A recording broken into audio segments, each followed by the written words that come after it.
What does it mean to be a true I JBCNI? think JBCN has truly played a major role in what I am today.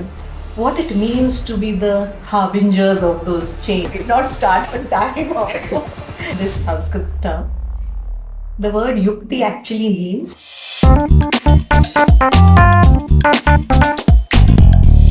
the first ever JBCN Talks. And it is an exciting day for me because I have been with the school for the past 14 years.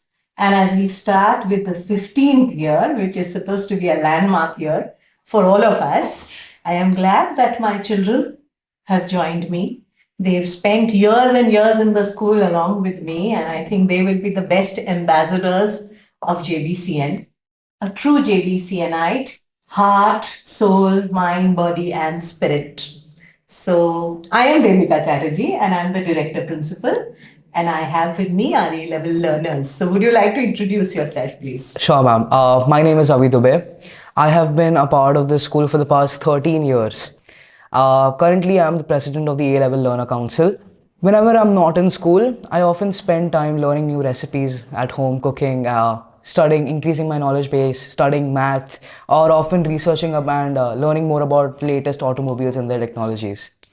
I'm really excited for this podcast as well, as it holds limitless possibilities. I'm certain this is the first of many more to come. Yeah. I'm Hetvi Parikh and I'm the Vice President of the A-Level Learner Council. Usually in my free time, I do like to do coding or learn new things, listen to music. And I've been a part of JBCN since the past 14 years. And my journey here has truly been amazing. I've always learned new things, interacted with different people, and most definitely had the best experiences. And I'm really excited for this podcast because it'll help me dive deeper into different situations and different topics and make me learn better. So great, Avi and Hetvi. Thank you for joining me. Yeah. And thank you for being a part of our journey. I would want to understand from you, what does it mean to be a true JBCNite? Because we've had these conversations for many, many years now. We talk about the JBCN mission and the JBCN vision. We have our edu creative attributes and this beautiful line in our school song that I keep repeating and I love. It is how we want to change the world with active kindness and what it means to be the harbingers of those change. So, what do you think, Avi? You want to talk about it first? Sure, ma'am. Let's go back all the way to back to when I joined JVCN back in senior KG. I was a little boy, and I was often a rather timid and shy child, right? And today I'm sitting in front of you with all of these different experiences that I've been through, and how I've been built by my teachers and by certain opportunities that I've been given throughout the years. I think JBCN has truly played a major role in what I am today, considering the fact that JBCN often talks about and preaches holistic approaches towards building a child's future and etc. I'd say the international mindedness that I've been exposed to has really helped me develop myself as an individual. For instances, getting exposure to different competitions, getting exposure to MUNs at a very young age, which helped me develop my verbal skills, oration skills, and truly got rid of that sort of negatives I had in me. For instance, being shy or not being able to approach another person. And aside from that, the school has really given me something to, just be happy about in the morning whenever I wake up. I have a bunch of friends studying upstairs right now. I have amazing teachers who help me with anything I have. The school's mission has always been, a little biased towards students, I believe. It has always helped students be who they are and learn who they are, what their true self is. I got a chance to get into this conversation with both of you because I remember in the early years when we were talking about the JVCN philosophy and how do we put it in words, because we had to have some rules that we had to stand by and certain things had to be written down and non-negotiable. And I believe during these conversations, we had many, many instances of debate and doubt because while we were putting down rules, I kept thinking in my mind that all rules in schools should actually be just guidelines. They have to change and evolve to suit the needs of the learners. In the morning, if you come and tell me I am late today because I stayed up and I went to a party and I really wanted to get up and come to school on time, then there has to be scope for a conversation between a learner and the teacher to figure out what exactly we need to do rather than putting down a set of rules that will really restrict us. However, there is this whole big thing about wanting to keep some rules in place. Otherwise, there'll be total anarchy and it'll be difficult to manage a building which has more than 2,000 young people. What are your thoughts, Hetvi, about the rules and regulations that we follow in our school? So honestly, according to me, all rules and regulations that are made in the school are pretty like valuable, and they're made for a positive and a specific change which has to be brought. So I would not consider them as strict rules, but I would definitely consider them as guidelines, as you said, something that will help us change ourselves and shape ourselves into a better person. Thank you. That's lovely. It's wonderful to hear. And this conversation is also very valuable because, like I said earlier, we are already 14 years old, and the 15th year is a landmark year. And again, I do not really believe in big, grand gestures because I think that small iterative steps lead to major changes and a lot more sustainable change in this world that we live in. And I think you are right when you said that the rules should be followed rather than imposed. If it comes from inside and everybody believes that the rules are needed for this world of JBCN that we inhabit, whether it's a teacher or a learner or a parent, because at times it is not really a little one's fault that they came to school late. The car did not start on time or traffic stopped them from reaching, and it is not always their fault. I had a very interesting situation with an A-level learner, the first year. Na? And we had a situation where Mr. Shad and I were standing outside and nobody was standing near the rear entrance. So there was this A-level learner who came in late and Mr. Shad called him and said, "Why are you late?" And then I was standing right there, and being a learner of our school, he's not afraid to ask questions and put their thoughts forward. He came and said, "Man, I know one of my friends went from the rear entrance and there was no one, so he reached class on time. And I did not because I took the front door." And I had to have a conversation with him about something called yukti. I don't know whether you're aware of this Sanskrit term. The word yukti actually means what is the best that you can make out of a situation which might not always be very clearly black or white. What is this gray that you need to explore at times? Do you think as a school we should be open to these dialogues in the murky areas of right and wrong, when certain rights might not be totally right and certain wrongs might not really be wrong, because we are dealing with a lot of young people. And as you grow and you evolve, your perception of the world changes, your thoughts about the world changes. Do you think we should keep these dialogues with learners open? And how old do you think they should be before they can become a part of the decision-making process in the school? I think, as you said, decision making, perception is something which I believe the school plays a major part of. That's exactly why I think, from a rather young age, not very young, a child should have some time to live their own fantasies and dreams. I'd say 8th grade onwards or 9th grade onwards, a child should be included in decision making and understanding what mistakes they've made, and exploring the deep, the gray area, as you said, the murky parts.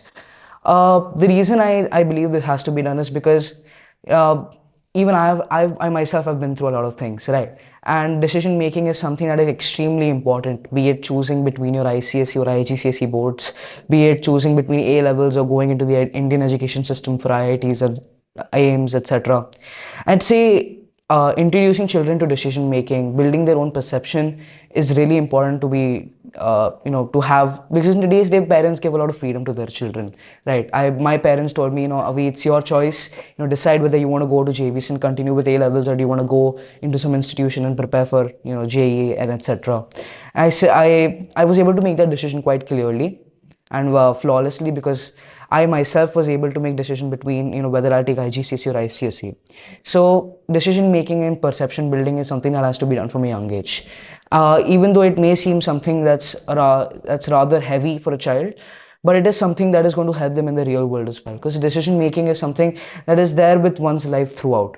It comes in every nook and corner, and it is something that everyone has to face. Either way, no one can escape from it. And what better way than to learn it in school? Since this is the place where you can make mistakes and then learn from it. So I definitely believe what you're saying is completely valid, and it's something that should be introduced, in the younger group. Hetvi, you know that in the 15th year of our existence, we are starting what is known as Inspire Us. So for all these years, we have had different activities, and we are a school that believes in experiential learning, and we want to give these experiences to all our learners. So I have this great desire that each and every one of my 2000 learners should get the opportunity to stand under the arc lights, to talk about their thoughts and feelings and their beliefs. And Inspire Us gives us this beautiful, beautiful platform. And it will have all these 4 quadrants. And I'm sure all of you are also hearing about it, talking about it, because we are all very excited about this idea. So, what do you think is going to happen when we start with the Inspire Us, the whole process of preparing and going through it? What do you think? So honestly, if I look back to like when I was in primary, like we used to always be excited for Jamboree. So it started with Jamboree when in different years we used to have the blue dance, purple dance, king, queen acting and stuff like that. And at that time, the only thing we used to care about is we are missing our session, so we're very happy to go ahead and practice for it. But but now when I see it like in 11th grade from that perspective, I definitely think it has changed, because if you see even Jamboree has evolved. We had Arioso in between, we switched back to Jamboree, and now we're doing Inspire Us, which as you said has 4 parts. So I think that every child gets to experience their own perspective in whichever, like in all the 4 aspects. So they get to express themselves and shape themselves in front of like a large crowd. So I think it's a very good initiative. I'm also extremely, extremely excited, because I do believe that experiences make us who we are. Education, when we talk about it, is not just about everything that we learn in the books and the websites that we explore now. The learning does not happen only through books. So I am also extremely excited about the Inspire Us process, because every child, when the child goes through the experience of talking to their peers, performing in front of not just family but friends and the families of friends, collaborating, of being able to understand that they are a part of the whole. It definitely builds personality, it builds perspective, because education, in my mind, the most important aspects of education are collaboration and communication. These are the 2 biggest pillars. If you learn how to collaborate, you know how to live in this world. If you learn how to communicate, you will be able to talk to people about your thoughts and ideas and beliefs. If you learn these 2 skills well, I think all your other educational achievements start making better sense. So in that area, I think Inspire Us is really, really going to help us all. Yes. Anything else that you want to share? This is our first podcast. So I think we should be able to share all the important thoughts in our mind. I would like to talk about something that our school has done like over the years, a Futurum. So it's one thing that I really used to like when it used to happen, because it used to be split onto like different subjects. So people used to get the opportunity to actually have some like physical, like a real life example. Like for example, for English, we had a law, like a full court scenes or something that really helps them, get an experience of what they want to really do in the future. Secondly, speaking about like during the online time during COVID, we also had Futurim, and it was a very good initiative. Like how school had planned, like for math, we make our own tricks and we share it with the others. So that's something which made learners think, create new ideas, and it really helped them build their self and gain confidence in themselves that they are also capable of doing something. Adding on to the past experiences that I have, the first question that you asked me, I answered stating that I've been in the school for the past 12 years and I was a shy boy. The experiences that I've been through are because of teachers. Teachers have always introduced certain topics or concepts in a way. For instance, we have this concept called flipped classrooms, right? So what it does, it practically allows the teacher to give every student a certain topic that they'll come up and teach the class. So it's the class teaching the students. Well, I believe what this does is whenever teacher teaches a class, it's the teacher sharing her way of understanding that particular concept. But what flipped classroom does is it allows the child to be able to visualize that concept on their own. So such activities, such small events that take place every single day in the school is, I think, what builds a person. And as you said, it is about the journey, not the final goal, right? So I think every single year, every single day that we attend school, we learn something new. We always experience this certain concept that JBCN has introduced to us. For example, flipped classroom, going to events, giving TED talks, being a part of certain clubs, trying to achieve academic excellence, etc. All of these experiences come down, meld together to build a student. I think JBCN truly plays that part really well, and Inspire Us as an event will truly help us, round that all up really well, and it will help all students from a younger age to be exposed to that. I'm so glad that we had this opportunity for the wonderful conversation. I think what has come across very, very strongly is that whether it's the principal or the learners of the school, we all love our JBCN very much. That has come out very strongly. And it is true. I think all of us have this great love to be together in this space of ours that we have created over the years. And it has become a space that is not just about the books and the learning that happens through books. The one thing that I feel all of us do a lot of is reflection. We try out many different things, like you mentioned, over the course of the years. We try out many different things. We try to improve each one of those things, and then we reflect and we think, and then we decide on the way forward so that we can have better experiences and better opportunities for all the learners in our school. Thank you very much for being a part of this first ever podcast. I think we'll be together in many more.